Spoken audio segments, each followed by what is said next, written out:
নিউইয়র্কের মাঠে Neymar Vinicius জুটি, যা বললেন আনচেলত্তি। এদিকে ব্রাজিলকে বড় দল ভাবতেই নারাজ নরওয়ের কোচ। দেখুন, নরওয়ের বিপক্ষে হাই ভোল্টেজ ম্যাচ আজ। প্রত্যেক ম্যাচের আগে যে প্রশ্ন, তা আবারও শুনতে হলো। মাঠে কি ভিনিসিয়াস জুনিয়র ও নেইমারকে একসঙ্গে দেখা যাবে? সংবাদ সম্মেলনে কোচ কার্লো আনচেলত্তির বক্তব্য কি বলছে? এই জুটিকে একসঙ্গে খেলতে দেখা যেতে পারে? নরওয়ের বিপক্ষে কোনো একটা সময় দুজনকে একসঙ্গে দেখা যেতে পারে কিনা ইতালিয়ান কোচকে সরাসরি এই প্রশ্ন করা হলে তিনি উত্তর দেন, নেইমার ও ভিনিসিয়াস একসঙ্গে খেলতে পারে। আমি মনে করি তারা একসঙ্গে আজ খেলবে। ভিনির পজিশন পাল্টানো নিয়েও আনচেলত্তি কথা বলেছেন। ভিনি অনেক দিন ধরেই তার খেলার পজিশন পরিবর্তন করে আসছে। রিয়াল মাদ্রিদে এবং এখন সে খুব ভালো করছে, প্রতিপক্ষকে সংশয় রাখছে। উইংয়ে সে অ্যাসিস্ট করতে পারে, অনেক গোলও করতে পারে। বিশ্বকাপের আগে কাফ ইনজুরিতে পড়েন নেইমার, তারপর তাকে প্রথম 2 ম্যাচ বেঞ্চে রাখা হয়েছিল। স্কটল্যান্ডের বিপক্ষে শেষ গ্রুপ ম্যাচ খেলেছিলেন তিনি। শেষ 15 মিনিট তাকে মাঠে দেখা গেছে।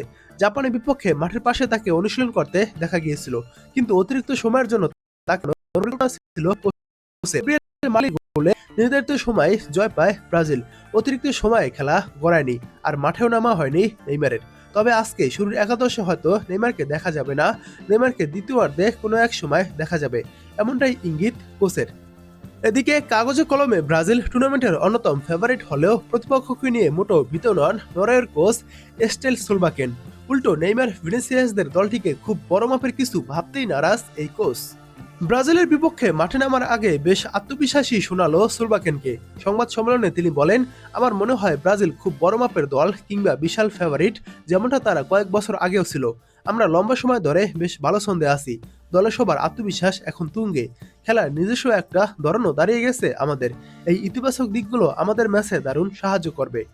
নরওয়ে কোচের এই বাড়তি আত্মবিশ্বাসের পেছনে অবশ্য এক অদ্ভুত মনস্তাত্ত্বিক স্বস্তি কাজ করছে। ফুটবল ইতিহাসের পরিসংখ্যানে ব্রাজিলের বিপক্ষে নরওয়ের রেকর্ড বেশ ঈর্ষণীয়। শেষ 4 ম্যাচে তাদের ভিতর হেড টু হেড লড়ে ব্রাজিল কোনো ম্যাচই জয় পায়নি। 2টি ম্যাচ ড্র হয়েছে এবং 2টি ম্যাচ নরওয়ে জিতেছে। এই আত্মবিশ্বাস থেকেই হয়তো নরওয়ের কোচ এসব কথা বলছেন।